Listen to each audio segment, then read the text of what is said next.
ওং শ্রী গণেশায় নম। ওং নমঃ শিবায়। তো বন্ধুরা, আমি আমার এই ভিডিওতে খুবই সংক্ষিপ্ত আলোচনা করতে চলেছি কেতু এবং তার প্রতিকারে কেতুর বীজ মন্ত্র। তো আমরা সকলেই জানি আমাদের সমগ্র পৃথিবীতে যত মানুষ এবং উদ্ভিদ জগৎ এবং যা কিছু সৃষ্টি কিছু গ্রহ নক্ষত্রের কারকতায় সৃষ্টি। তো আমাদের জন্মছকে এই কেতু কোনো না কোনো ঘরে অবস্থান করে।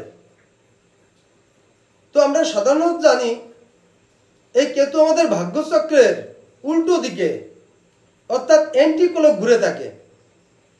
তো এই কেতু যদি কারোর জন্মছকে শুভ ঘরে শুভ অবস্থানে এবং শুভ গ্রহের দৃষ্টিতে অবস্থান করে, তাহলে এই কেতুর থেকে আমরা নানা রকম শুভ ফল পেয়ে থাকি।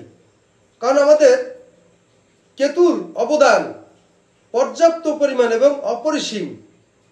কিন্তু কোনো ব্যক্তির জন্মছকে কেতু যদি অশুভ ঘরে অশুভ অবস্থান এবং অশুভ গ্রহের দৃষ্টিতে অবস্থান করে, তাহলে সার্বিক দিক থেকে এই কেতুর অশুভ ফল ভোগ করতে থাকে। তো এই কেতুর অশুভ ফল থেকে শুভ ফল পেতে আমি আমার এই ভিডিওতে কেতুর বীজ মন্ত্রের কথা আলোচনা করতে চলেছি।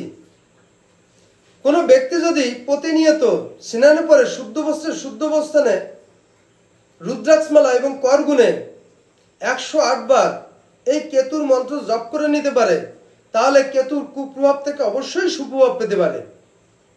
কিন্তু কোনো ব্যক্তি যদি এইভাবে কেতুর এই বীজ মন্ত্র 12,000 বার টোটাল কমপ্লিট করে নিতে পারে, তাহলে কেতুর কুপ্রভাব থেকে স্বয়ং সম্পূর্ণ সার্বিক দিক থেকে সাকসেস, সফলতা এবং সুপ্রভাব পেতে পারে।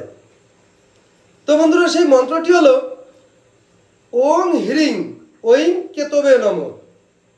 ওং হ্রিং ঐং কেতবে নমঃ। তো বন্ধুরা, এই ছিল কেতুর অশুভ ফল থেকে শুভ ফল পাওয়ার বীজ মন্ত্রের আলোচনা। নমস্কার।